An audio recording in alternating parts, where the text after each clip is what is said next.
नमस्कार विद्यार्थी मित्रांनो.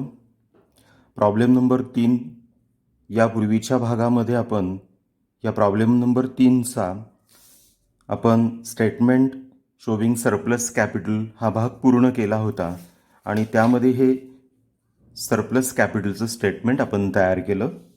त्यात आपण बघितलं होतं की बी ह्या पार्टनरचं सरप्लस कॅपिटल 20,000 येतं. त्याच्यानंतर बी आणि सी यांचं सरप्लस कॅपिटल आहे आणि ते कशा पद्धतीने मग पिसमिल डिस्ट्रीब्युशन ऑफ कॅशच्या स्टेटमेंटमध्ये पेड करायचं, त्याच्या स्टेप्स कशा आहे, तर ते आपण ह्या ठिकाणी रिपेमेंट ऑफ कॅपिटल अंतर्गत पाहिलेलं होतं. हा पार्ट पाहिल्यानंतर आता प्रॉब्लेमनुसार त्यांनी आपल्याला पिसमिल डिस्ट्रीब्युशन ऑफ कॅशचं स्टेटमेंट तयार करायला सांगितलेलं आहे. तर चला मग मित्रांनो, आपण statement showing piecemeal distribution of cash तयार करूया. या ठिकाणी मी या प्रॉब्लेम नंबर 3साठी statement showing piecemeal distribution of cash already draw करून ठेवलेलं आहे आणि आता हे ड्रॉ केलेलं जे काही स्टेटमेंट आहे, या स्टेटमेंटमध्ये जे काही कॉलम आहे हे कसे तयार करायचे, तर यापूर्वीच्या अनेक प्रॉब्लेममध्ये आपण पाहिलं होतं की लॅबिलिटी साईड ठरवते तुमची की तुमच्या ह्या स्टेटमेंटमध्ये किती कॉलम असणार आहेत. तर त्या पद्धतीने आपण हे सर्व कॉलम घेतलेत, डेट, पर्टिक्युलर आणि कॅश अवेलेबल. तर हे प्रत्येक प्रॉब्लेममध्ये 3 असणारच आहे. परंतु इथून पुढे जे काही कॉलम आपण इथं लिहिलेले आहेत तर ते तुमच्या लॅबिलिटी साईडनुसार ठरतात. मग आता ह्या प्रॉब्लेममध्ये इन्कम टॅक्स होता. मग हा प्रेफरन्शियल क्रेडिटर आहे, त्याचं पेमेंट आपल्याला सगळ्यांच्या अगोदर करावं लागतं, म्हणून कॅश अवेलेबल नंतर आपण प्रेफरन्शियल क्रेडिटर्स घेतला. त्यानंतर क्रेडिटर्समध्ये मी 2 कॉलम केलेले आहेत बघा, एक साधा नुसता क्रेडिटर आणि दुसरा बँक लोन. आता तुम्ही म्हणाल का असे 2 कॉलम का केलेत, तर चला तुमच्या बॅलन्स शीटच्या लायबिलिटी साईडला तिथं बघा लोन फ्रॉम बँक आणि तिथं ब्रॅकेटमध्ये काय म्हटलं, secured by pledge of stock. याचा अर्थ हे काय आहे, इकडे बॅलन्स शीटच्या ॲसेट साईडला बघितलं तर स्टॉकची बुक व्हॅल्यू 80,000 आहे आणि ह्या 80,000च्या आधारावर तुम्ही बँकेकडनं किती कर्ज मिळवलं, 60,000चं, म्हणजे फुल्ली सेक्युअर्ड क्रेडिटर्स आहेत. म्हणजे माझ्याकडे 2 प्रकारचे क्रेडिटर्स आहे, म्हणून मी साधा ऑर्डिनरी क्रेडिटर आणि बँक लोन म्हणजेच अनसेक्युअर्ड क्रेडिटर आणि सेक्युअर्ड क्रेडिटर हे क्रेडिटरमध्ये 2 कॉलम घेतलेत. त्यानंतर या प्रॉब्लेममध्ये बी आणि सीने या पार्टनरशिप फर्मला लोन प्रोव्हाइड केलेलं आहे, जे पार्टनर्स लोन हे नंतरचे 2 कॉलम. आणि त्यानंतर या 3ही पार्टनरचं जे काही कॅपिटल आहे ते कॅपिटल त्यांना परत करता यावं म्हणून ABCचं कॅपिटल अकाउंट. तर या पद्धतीने आपण काय केलेलं आहे, हे statement showing piecemeal distribution of कॅशचे वेगवेगळे कॉलम निश्चित केले. आणि आता ज्या तारखेला ही फर्म डिझॉल्व्ह झाली ती डेट शोधा. ती डेट आहे, the following was there balance sheet on 31 December 2019 on which day they decided to dissolve the firm. तर या तारखेला त्यांची फर्म डिझॉल्व्ह होली. मग त्या तारखेची काय स्थिती होती, तर ती आपण डेटच्या कॉलममध्ये मेन्शन करायची. म्हणून इथं 31 डिसेंबर 2019. मग ह्या तारखेला ह्या आपण जे काही या स्टेटमेंटमध्ये वेगवेगळे अकाउंट्स इथं ड्रॉ केलेले आहेत त्यांचा बॅलन्स इथं घ्यायचा. म्हणून इथं मी लिहितो balance as per balance sheet, balances as per balance sheet. मग इथे बघा पहिला कॉलम कोणता आहे, कॅश अवेलेबल. मग आता on the date of balance sheet तुमच्याकडे कॅश किती होती ही कुठे दिलेली असते, बॅलन्स शीटच्या ॲसेट साईडला, आणि ती किती दिसते आपल्याला या ठिकाणी, 18,000. म्हणून कॅश अवेलेबलमध्ये घ्या 18,000, बरोबर. या पद्धतीने आपण कॅश अवेलेबलमध्ये रक्कम घेतली. चला बरं, लॅबिलिटी साईडला तिथं क्रेडिटर दिसतात आणि क्रेडिटर नंतर इथं काय आहे, इन्कम टॅक्स. इन्कम टॅक्स म्हणजे गव्हर्नमेंटला आपल्या उत्पन्नावरती द्यावा लागणारा हा आयकर आहे.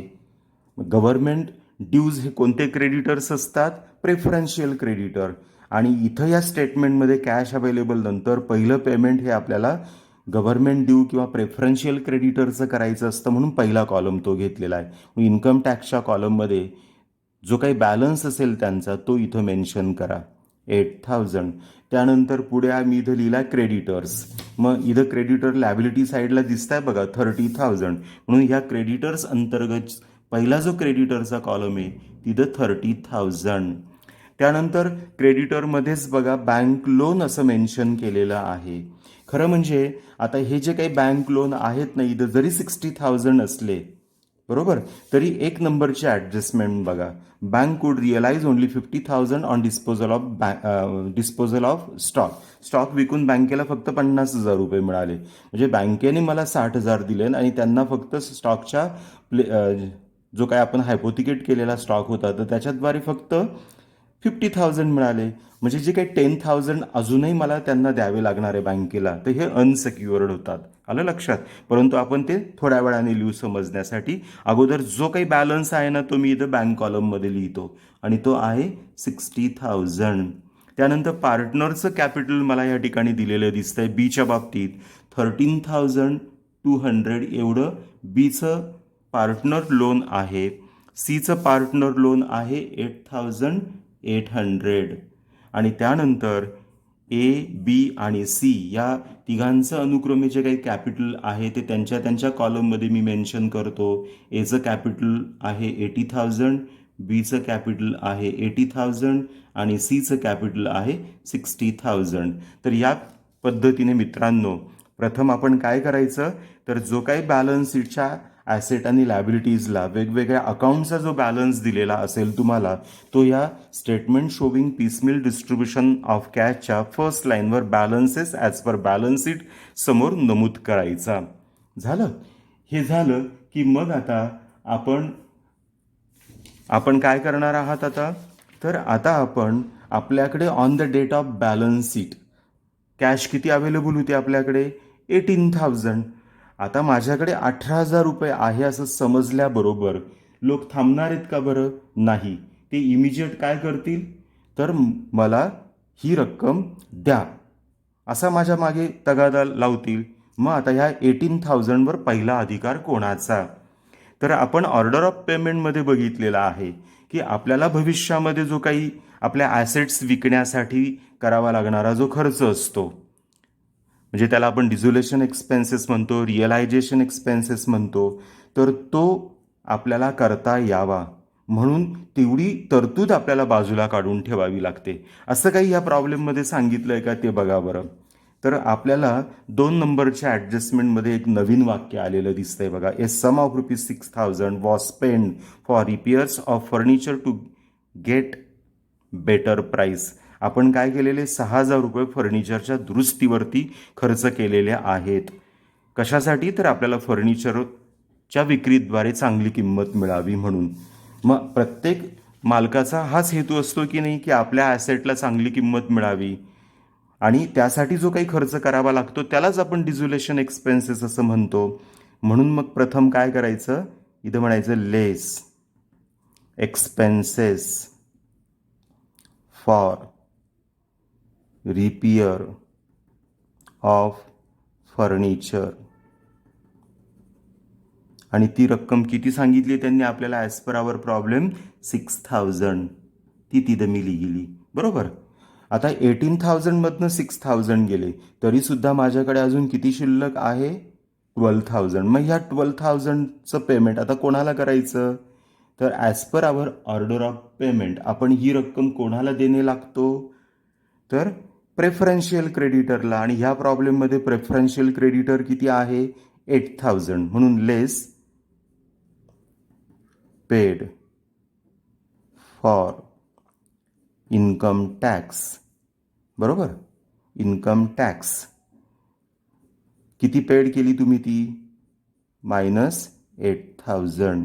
आणि कोणाला दिली तुम्ही, इन्कम टॅक्सच्या पेमेंटसाठी वापरली म्हणून इन्कम टॅक्सच्या कॉलममध्ये सुद्धा 8,000, बरोबर. आणि आता हे पेमेंट झाल्यानंतर आपण बॅलन्स काढूया.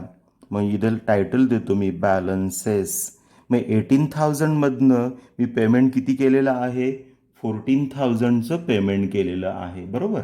आणि मग माझ्याकडे आता किती बॅलन्स शिल्लक राहिला, 4,000. इन्कम टॅक्सचे 8,000 होते, पूर्ण रक्कम मी पेड केलेली आहे. याचा अर्थ इन्कम टॅक्सचं पेमेंट संपलंय, नील झालेलं आहे. इतर अजून मी कोणालाही पेमेंट केलेलं नाही म्हणून त्या प्रत्येक कॉलममध्ये मी काय करणार, डॅश करणार, बरोबर. आणि त्यांचे जे काय आता बॅलन्सेस आहे ते बॅलन्सेस मी आता पुढे ट्रान्सफर करणार आहे. मग आता बॅलन्स मी ट्रान्सफर करतोय. क्रेडिटरचा बॅलन्स आहे 30,000 बरोबर. त्याच्यानंतर बँक लोन आहे 60,000. नंतर बीचं पार्टनर लोन आहे 13,200. सीचं लोन आहे 8,800. एचं कॅपिटल आहे 80,000. बीचं कॅपिटल आहे 80,000 आणि सीचं कॅपिटल आहे 60,000. या पद्धतीने आपण बॅलन्सेस कॅरी फॉरवर्ड केलेत. आता हे जे काही 4,000 आहेत, हे 4,000 पेड करण्यापूर्वी मित्रांनो आपल्याला एक गोष्ट पूर्ण करावी लागणार आहेत बरोबर. मग त्यासाठी परत एकदा तुम्ही प्रॉब्लेमकडे या आणि ॲडजस्टमेंटमध्ये या. ॲडजस्टमेंटमध्ये नंबर 1 बघा, bank could realise only ₹50,000 on disposal of stock बरोबर. इथं त्यांनी काय म्हटलेलं आहे की बँकेने जो काही स्टॉक आपण त्यांना तारण म्हणून दिलेला होता तो विकला बरोबर. आणि त्यांना किती रिअलाइज झाली रक्कम? फक्त 50,000 बरोबर. हे पेमेंट आपण करत नाही, बँकेने परस्पर स्वतःला ते करून घेतलेलं आहे. म्हणून या बॅलन्सेसच्या पुढे मी इथं असं म्हणतो, पेड टू बँक. ही रक्कम माझ्याकडे आलेली नाही, त्यामुळे कॅश अवेलेबलच्या कॉलममध्ये मी ती मेन्शन करत नाही. ही रक्कम बँकेकडे आलेली आहे 50,000 बरोबर. बँकेने ती मिळवली की नाही.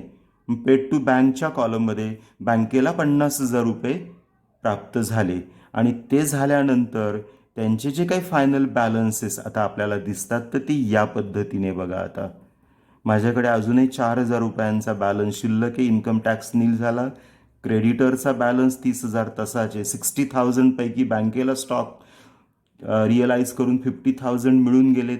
म्हणजेच अजूनही बँकेला माझ्याकडनं 10,000 एवढी रक्कम मिळायला हवी आहे बरोबर. हे उर्वरित बॅलन्सेस तसेच राहणार आहे म्हणून तसेच ठेवतो. इकडे डॅश करतो पाहिजे तर या पद्धतीने बरोबर.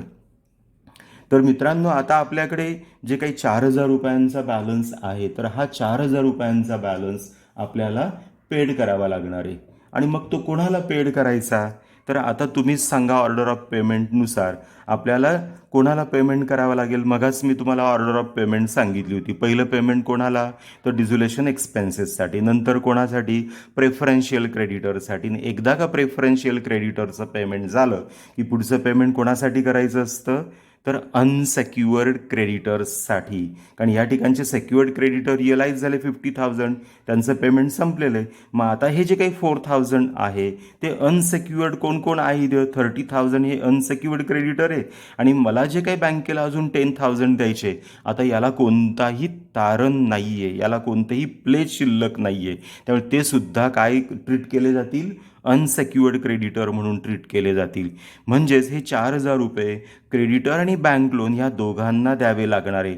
म्हणून मी इथं म्हणतो paid to creditors and bank loan 4,000 कॅशच्या कॉलममध्ये. मग आता 4,000 मी ह्या दोघांमध्ये कसे काय देणार बरं? बरोबर आहे, कारण दोघांची रक्कम तर जास्त आहे. 30,000 अँड 10,000 टोटल येते 40,000. देऊ शकतो का मी ही संपूर्ण रक्कम? नाही देऊ शकत. मग काय करायचं? तर ह्या दोघांचा एकमेकाशी जो रेशो आहे तो रेशो पेमेंटसाठी वापरायचा. मग 30,000 इंटू 30,000 आणि 10,000 ह्या दोघांचा एकमेकाशी रेशो काय येतो? 3:1 येतो. म्हणून इथं म्हणायचं इन 3:1. मग 4,000चं डिस्ट्रीब्युशन आपण दोघांमध्ये केलं म्हणजे क्रेडिटरला 3,000 आणि बँक लोनसाठी 1,000 या पद्धतीने मी पेमेंट केलं बरोबर.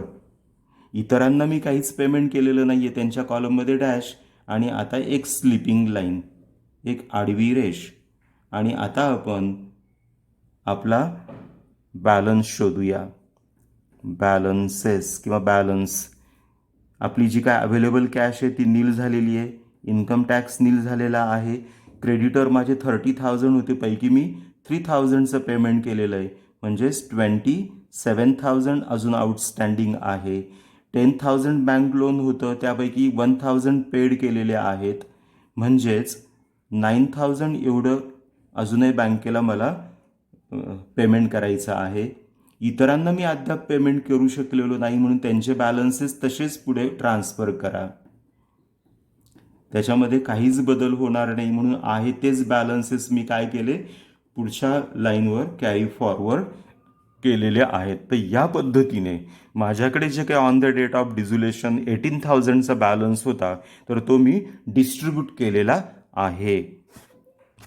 मित्रांनो, आता यानंतर प्रॉब्लेमकडे जाऊया आपण. तर बघा, आता इथे बॅलन्स शीट दिलं होतं. बॅलन्स शीटची पहिली ॲडजस्टमेंट आपण संपवली. Bank could realise only 50,000 on disposal of stock घेतला आपण.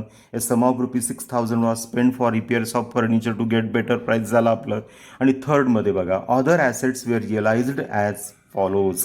आणि आता इतर ॲसेट कशा विकल्या गेल्यात ते आपल्याला दिलं. जानेवारी 2020मध्ये 24,000 एवढी अमाऊंट आपल्याला मिळाली. मग चला, हे पहिलं रिअलायझेशन आहे. मग इथं मी डेट मेन्शन करतो 31 जानेवारी 20 आणि इथं म्हणतो मी फर्स्ट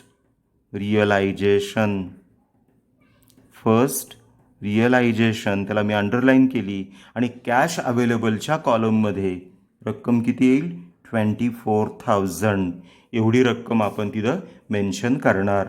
आता ह्या 24,000वर अधिकार कोणाचा, तर आपण आता इन्कम टॅक्सचं पेमेंट संपवलं आहे आणि आता क्रम कोणाचा आहे, तर अनसेक्युअर्ड क्रेडिटरचा. आणि अजूनही आपल्याला पेमेंट करायचं बघा, 27,000 टू क्रेडिटर्स आणि बँक लोनसाठी 9,000. जर आपण ह्या दोघांची टोटल केली, बरोबर, तर ही किती येते, 36,000. आणि माझ्याकडे रक्कम किती अवेलेबल आहे, 24,000. देऊ शकतो का पूर्ण रक्कम, नाही. मग अशा वेळेस काय करायचं, मगासारखंच, तर दोन्ही रकमांचा एकमेकाशी जो रेशो आहे 3:1, तर ह्या 3:1मध्ये आपल्याला 24,000 ह्या दोघांमध्ये डिस्ट्रीब्यूट करावे लागतील. म्हणून मी पुढच्या ओळीवर घेतो, less paid to creditors and bank loan in 3:1. या पद्धतीने ही रक्कम आपल्याला डिस्ट्रीब्यूट करावी लागेल. मग 3 आणि 1 रेशो किती आला आपला, टोटल रेशो किती, 4. मग 24,000 एवढी कॅश आहे, त्याला डिवाइड बाय 4 करा, म्हणजे आपल्याला फॉर 1 शेअर अमाऊंट मिळेल. आणि ती 1 शेअर किती येते, 6,000, बरोबर. आणि ही रक्कम या दोघांमध्ये पूर्ण आपण देऊन टाकणार आहोत म्हणून कॅश अवेलेबलच्या कॉलममध्ये -24,000. चला, मग आता आपण क्रेडिटर्सला किती शेअर देतोय, 3 देतो. 6 × 3 म्हणजेच किती रक्कम पेड केली त्यांना, 18,000, बरोबर.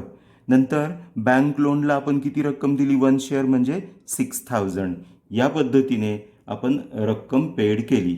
इतरांना आपण पेमेंट करत नाही म्हणून त्यांच्या कॉलममध्ये डॅश करा. आणि या पद्धतीने आपण फर्स्ट रिअलायझेशनची अमाऊंट संपवली, त्याचं पेमेंट पूर्ण केलं आणि मग बॅलन्स काढा, बरोबर. कॅश अवेलेबल आपला नील झालेला आहे, इन्कम टॅक्स पूर्वीच नील झालेला आहे. त्यानंतर आता क्रेडिटर 27,000 होते, पैकी आपण 18,000 एवढी रक्कम पेड केली म्हणून -18,000 - 6,000. मग वजा करा बरं. आणि रक्कम किती शिल्लक राहिली अजूनही क्रेडिटरची, 9,000 आणि बँकेची 3,000 एवढी रक्कम शिल्लक आहे. इतर अकाउंटची जी अमाऊंट आहे ती तशीच आपल्याला पुढे घ्यावी लागेल, बरोबर, कारण त्यांना आपण पेमेंट करू शकलेलो नाही आहे.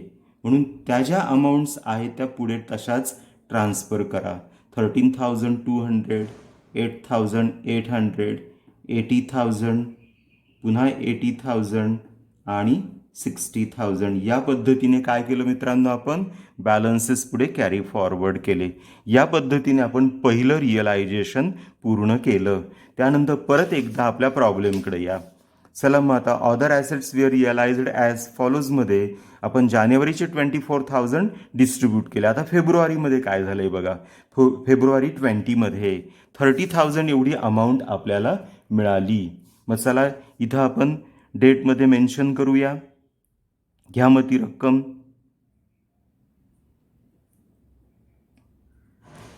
2 फेब्रुवारी 20 या डेटला सेकंड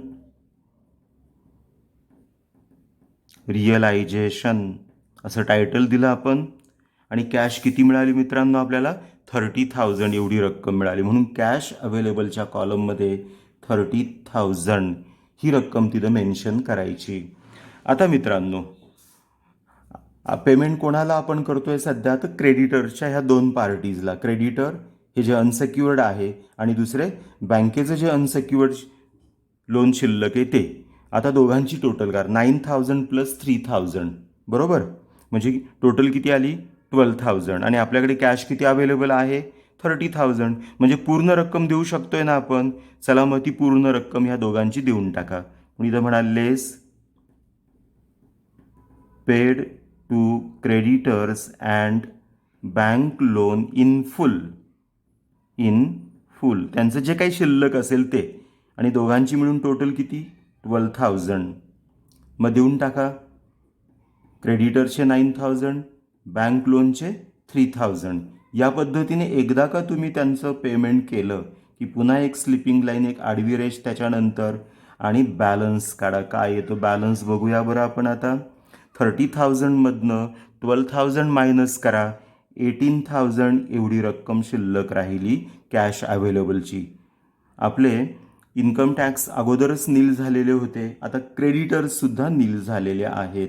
9,000मधनं 9,000 आपण पेड केले, 3,000 शिल्लक होते बँक लोनचे, तेही आपण पेड केले, म्हणजे त्यांचाही अकाउंटचा बॅलन्स नील झालेला आहे. आता आपल्याला जी काही शिल्लक कॅश आहे ती आता पुढच्या पार्टीजला द्यावी लागेल. मग त्या पुढच्या पार्टीकडे जाण्यासाठी ऑर्डर ऑफ पेमेंट परत एकदा माहीत पाहिजे की नाही. अनसेक्युअर्ड क्रेडिटरचं पेमेंट तुम्ही एकदा का संपवलं की आता कोणत्या लॅबिलिटीजचं पेमेंट तुम्हाला करावं लागतं मित्रांनो, तर तुमची ऑर्डर ऑफ पेमेंट पार्ट असेल ना, तर मनातला विचार करून सांगा बरं तुम्ही. तर ती असणार आहे आता आपली इंटरनल लॅबिलिटी. आणि इथं इंटरनल लॅबिलिटीमध्ये कोण आहे, तर पार्टनरने जे आपल्या व्यवसायाला कर्ज दिलेलं आहे ते इंटरनल लॅबिलिटीजमध्ये येतं. जे पार्टनर लोन यांचा आता पेमेंटसाठी क्रम लागणार आहे. आणि टोटल पार्टनर लोन आपलं किती आहे बघा, तर बीच्या बाबतीत आहे 13,200 आणि सीने आपल्याला प्रोव्हाइड केलेलं आहे 8,800 एवढं लोन. आता जर 13,200 आणि 8,800 यांची जर आपण टोटल केली, बरोबर, यांची जर आपण टोटल केली तर ती किती येते 22,000 येते. आणि आपल्याकडे कॅश किती अवेलेबल आहे 18,000. मग पूर्ण रक्कम देऊ शकतो का आपण ह्या दोघांना? या दोघांना आपण ही पूर्ण रक्कम नाही देऊ शकत. मग अशा वेळेस मगाचाच नियम काय, तर या दोन्ही अकाउंटचा परस्परांशी जो रेशो असेल त्या रेशोनुसार हे 18,000 त्यांच्यामध्ये डिस्ट्रीब्यूट करायचेत. म्हणून मग इथं म्हणा less paid to partners loan that is B and C in. आणि त्यांचा रेशो मित्रांनो काय येतो, आणि त्यांचा रेशो येतो 13,200 ॲज टू 8,800. हा जर रेशो तुम्ही काढला तर तो रेशो येतो 3:2, 3:2 असा रेशो येतो. मग 3:2मध्ये हे जे काही 18,000 आहे ते आता आपण ह्या दोघांना देऊन टाकूया. म्हणून कॅश अवेलेबलमध्ये -18,000, बरोबर. इन्कम टॅक्स संपलेला आहे, क्रेडिटर संपलेले आहेत, बँक लोन संपलेलं आहे, तिथे डॅश करा. आणि मग आता आपण रक्कम शोधूया. आणि ती किती येते मित्रांनो, 18,000 डिवायडेड बाय आपला रेशो काय होता 3:2 म्हणजेच 5 डिवायडेड बाय 5 केला तर फॉर 1 शेअर किती आला होता बरं आपला, तर तो आलेला होता 3,600, 3,600 रुपये. मग इंटू 3 करा आणि आपल्याला रक्कम मिळेल बीच्या बाबतीत 10,800 आणि सीला आपल्याला द्यावे लागतील इंटू 2 करून 7,200. या पद्धतीने इतरांना आपण पेमेंट केलेलं नाही. तर या पद्धतीने काय करायची, जी काही कॅश अवेलेबल आहे ती कॅश आपण त्यांना पेड करणार आहोत. मित्रांनो आता आपण आफ्टर पेमेंट या दोन्ही पार्टनरला आपण त्यांचं लोन पेड केलेलं आहे 10,800, 7,200 आणि आता आपण याच फेब्रुवारी 20 एंडला त्यांचे काय बॅलन्सेस राहिलेत तर ते शोधूया. कॅश अवेलेबलचा बॅलन्स नील झालेला आहे, इन्कम टॅक्स नील झालेला आहे, क्रेडिटर्स नील झालेला आहे, बँक लोन नील झालेला आहे. आता इथे बीचं जे लोन आहे 13,200 पैकी आपण त्यांना किती परत केलं 10,800 एवढं परत केलेलं आहे. म्हणजेच किती शिल्लक राहिलं 2,400 एवढं शिल्लक राहिलं. तसंच आता सीच्या बाबतीत बघा तुम्ही, सीचं टोटल लोन आपल्याला किती त्याला परत करायचं होतं 8,800 पैकी आपण किती परत केलं त्याला 7,200 एवढं परत केलं. म्हणजे 1,600 अजूनही शिल्लक आहे. आता त्यानंतरचे काही कॅपिटल अकाउंट्स आहेत तर त्यांना आपण अजून पेमेंट करूच शकलेलो नाही आहे. त्यांचे जे काही बॅलन्सेस आहेत तसेच पुढे ओढा 80,000, 80,000 आणि 60,000 या पद्धतीने आफ्टर सेकंड रिअलायझेशनचा आपल्याला काय बॅलन्स आहे तर तो या ठिकाणी माहीत झाला. पुन्हा एकदा मित्रांनो आपण आता प्रॉब्लेमकडे जाऊया. आपण पहिले 2 रिअलायझेशन संपवले अप टू फेब्रुवारी 2020 आता थर्ड मार्च महिन्यामध्ये आपल्याला रक्कम मिळालेली आहे 80,000 बरोबर. मग ही 80,000 आता आपल्याला मिळाली. मग इथं त्याची नोंद करायला पाहिजेत की नाही म्हणून डेटमध्ये घ्या मार्च 20 थर्ड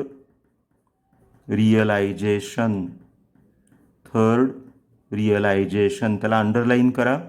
आणि कॅश अवेलेबलच्या कॉलममध्ये मित्रांनो रक्कम किती मिळाली आपल्याला ती तिथं नमूद करायची 80,000 बरोबर 80,000.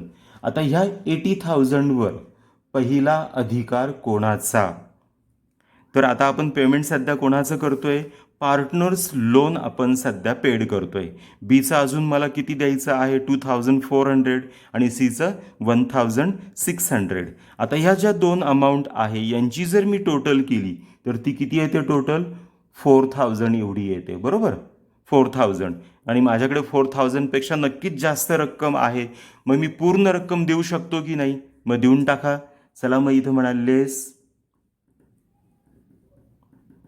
Paid to partners as their loan in त्यांचा जो काय मग रेशो आपण काढलेला होता 3:2 मध्ये जी रक्कम आहे ती 4,000ची देऊन टाका.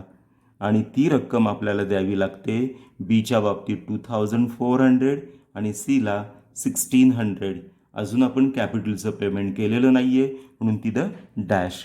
आणि हे झाल्यानंतर आता आपण परत एक स्लिपिंग लाईन घेऊया आणि ह्या 4,000च्या डिस्ट्रीब्युशन नंतर आता कोणत्या अकाउंटचे किती बॅलन्सेस राहिलेत ते बॅलन्स आपण शोधूया.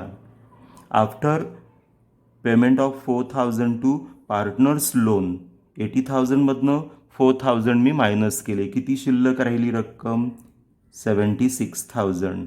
इन्कम टॅक्स निले, क्रेडिटर्स निले, बँक लोन निले, त्यानंतर बीज लोन 2,400 पैकी मी त्याची संपूर्ण रक्कम दिली म्हणजेच त्याचंही अकाउंट संपलं की नाही म्हणून नील झालं. सीचे 1,600 होते त्याला मी 1,600 देऊन टाकले म्हणजे त्याचंही अकाउंट नील झालेलं म्हणून डॅश केला. मग आता मला रक्कम द्यावी लागणार आहे एला 80,000, बीला 80,000 आणि सीला 60,000. या पद्धतीने मला रकमा परत करायच्या आहेत तर ते बॅलन्सेस मी इथं लिहून घेतले. चला मित्रांनो आता माझ्याकडे रक्कम आहे 76,000 एवढी उपलब्ध.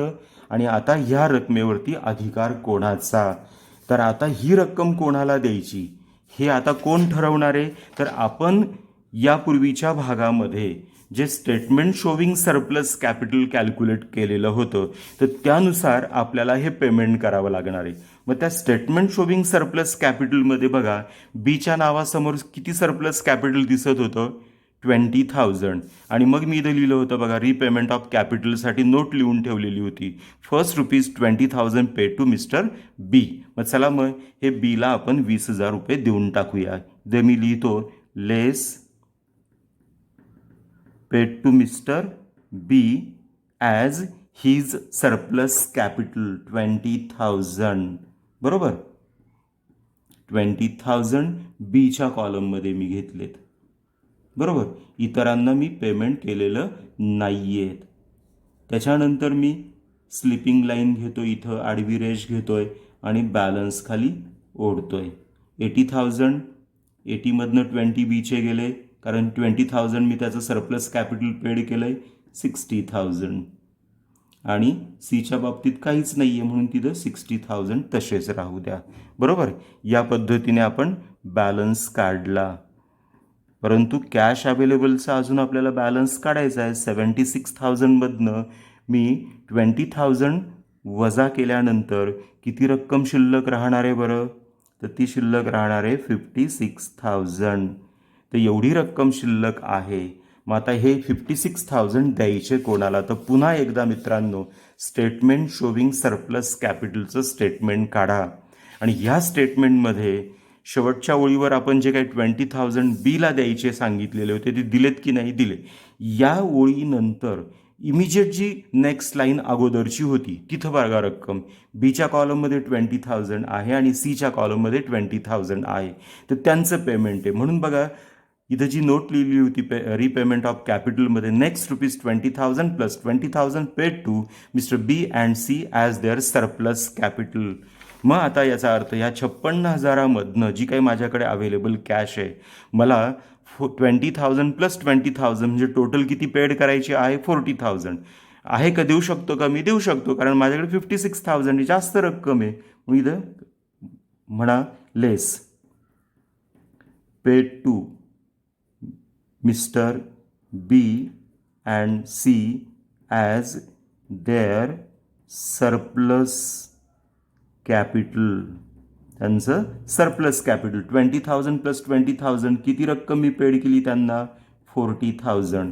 म्हणून 40,000 कॅश अवेलेबलमध्ये. आणि चला डायरेक्ट कुठं? तर बीच्या कॉलममध्ये. बीला मला किती द्यायला सांगितले? 20,000. सीला किती द्यायला सांगितले? 20,000. या पद्धतीने एला मी काहीच देत नाही आहे. आणि पुन्हा एक या ठिकाणी काय करा? एक स्लिपिंग लाईन, पूर्ण प्रॉब्लेम इथे असा एक आडवी रेष स्लिपिंग लाईन ड्रॉ केल्यानंतर बॅलन्स शोधा. बॅलन्स. आणि आता बघा 56,000मधनं मी 40,000चं पेमेंट केलं. मग 40,000चं पेमेंट केल्यानंतर किती रक्कम शिल्लक राहिली माझ्याकडे? 16,000, बरोबर. 16,000 शिल्लक राहिले. बाकीचे हे सगळे अकाउंट संपलेले आहेत, ते तर नील येईल. पण एला मी रक्कम दिलेली नाही, त्यामुळे एच्या अकाउंटमध्ये अजूनही मला 80,000 दिसत आहे. बीचे 60,000 रुपये होते, पैकी 20,000 रुपये मी त्याला पेड केलेले आहेत. म्हणून 60,000 मायनस 20,000, 40,000 हा बीचा बॅलन्स शिल्लक आहे. त्यानंतर सीला 60,000 पैकी मी 20,000 पेड केलेले आहे, त्याचे सुद्धा किती शिल्लक दिसत आहे? 40,000. आता मित्रांनो बघा, या तीनही पार्टनरचा कॅपिटल बॅलन्स किती आला ते एकदा पुन्हा बघा. 80,000, 40,000, 40,000 असा आला की नाही? आणि तुम्ही तुमच्या प्रॉब्लेमकडे या. प्रॉब्लेमच्या पहिल्या ओळीवर या ठिकाणी mister A B C were in partnership sharing profits and losses in the ratio of 1/2, 1/4 and 1/4 किंवा 1/4 अँड 1/4 रिस्पेक्टिव्हली असा दिलेला आहे. म्हणजेच हा रेशो काय होता बरं? 2:1:1, बरोबर. आणि त्याच रेशोमध्ये तुम्हाला आता ह्या तीनही पार्टनरचं कॅपिटल आलेलं दिसतंय.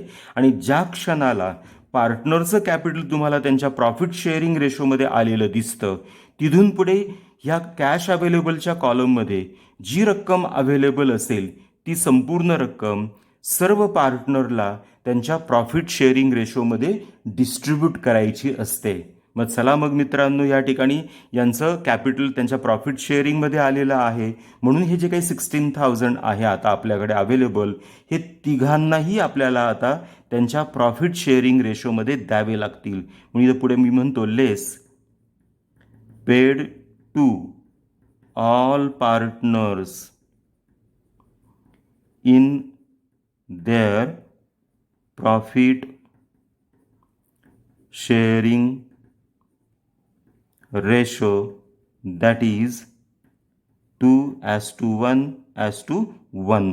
आणि किती रक्कम आपण डिस्ट्रीब्यूट करतोय 16,000 म्हणून कॅश अवेलेबलच्या कॉलममध्ये 16,000 ही रक्कम तिथं मेन्शन करा आणि 16,000 आणि आपला रेशो होता 2:1 टोटल करा ती येते 4 डिवायडेड बाय 4 करा 16,000 डिवायडेड बाय 4 फॉर 1 शेअर किती आलेत 4,000 येतात. मग एला किती शेअर पाहिजे प्रॉफिट 2 शेअर म्हणजे 4,000 इंटू 2 म्हणजेच त्याला किती द्यावे लागतील आपल्याला 8,000. बीला किती द्यावे लागतील 1 शेअरसाठी 4,000 आणि सीला सुद्धा 4,000. या पद्धतीने तुम्ही काय करणार आहात तर अवेलेबल जे काही 16,000 आहे ते तुम्ही त्यांना देऊन टाकले 8,000 4,000 4,000 या पद्धतीने. आणि एकदा का या अवेलेबल कॅशचं वाटप पूर्ण झालं की पुन्हा आपलं नेहमीसारखं काय करायचं बॅलन्सिंग फिगर काढायची प्रत्येक अकाउंटची. कॅश अकाउंटचा बॅलन्स नील झाला, इन्कम टॅक्स नील आहे, क्रेडिटर्स नील आहे, बँक लोन नील आहे, नंतर बीज लोन नील झालेलं आहे, सीज लोन नील झालेलं आहे. आता एच कॅपिटल 80,000 पैकी त्याला तुम्ही किती पेड केले 8,000 म्हणजेच 72,000 एच्या अकाउंटला अद्याप शिल्लक आहे. त्यानंतर बीचे 40,000 पैकी तुम्ही किती पेड केले 4,000 म्हणजे अजूनही 36,000 शिल्लक आहे. आणि सीच्या बाबतीत 40,000 पैकी 4,000 पेड केले त्याच्याही समोर तुम्हाला रक्कम शिल्लक दिसते 36,000 एवढी तुम्हाला after distribution of cash in third realisation तर बॅलन्सिंग फिगर माहीत झाल्या. पुन्हा एकदा प्रॉब्लेमकडे चला आणि थर्ड ॲडजस्टमेंटमध्ये शेवटची डेट दिलेली त्यांनी एप्रिल 20मध्ये 1 लाख एवढी रक्कम आपल्याला मिळालेली आहे. मग मिळालेल्या रकमेचं या ठिकाणी काय करा नोंद करा. तर चला मित्रांनो मग डेटच्या कॉलममध्ये इथं मी लिहितो मार्च 2020मध्ये मला लास्ट रिअलायझेशन मिळतं हे फोर्थ रिअलायझेशन किंवा लास्ट रिअलायझेशन आहे कारण यानंतर मला कोणतीही अमाऊंट मिळत नाही आहे म्हणून याला मी टायटल दिलं लास्ट रिअलायझेशन. आणि रक्कम किती मिळाली आहे ह्या प्रॉब्लेमनुसार आपल्याला ₹1 लाख एवढी मिळालेली आहे म्हणून कॅश अवेलेबलच्या कॉलममध्ये मेन्शन करा ₹1 लाख. आणि मित्रांनो आता मगाच आपण पाहिलं की पार्टनरचं कॅपिटल हे त्यांच्या प्रॉफिट शेअरिंग रेशोमध्ये आलेलं आहे. त्यामुळे आता इथून पुढे अवेलेबल असलेली संपूर्ण कॅश आपल्याला कशी डिस्ट्रीब्यूट करावी लागणार आहे तर त्यांच्या प्रॉफिट शेअरिंग रेशोमध्ये डिस्ट्रीब्यूट करावी लागणार आहे. म्हणून इथं पुढे म्हणायचं लास्ट रिअलायझेशनच्या नेक्स्ट लाईनवर less paid to all partners in their profit sharing ratio that is 2:1 आणि किती डिस्ट्रीब्यूट करताय तुम्ही 1 लाख म्हणून 1 लाख कॅशच्या कॉलममध्ये. तुम्ही ह्या सुरुवातीच्या कोणालाच देत नाही कारण त्यांचे अकाउंट संपून गेलेले आहेत तिथं डॅश करा. मग आता 1 लाख डिवायडेड बाय 4 कारण तुमचा प्रॉफिट शेअरिंग रेशो 2:1 असा आहे की नाही म्हणजे टोटल आली 4. मग 1 लाख डिवायडेड बाय 4 म्हणजे फॉर 1 शेअर किती आले 25,000.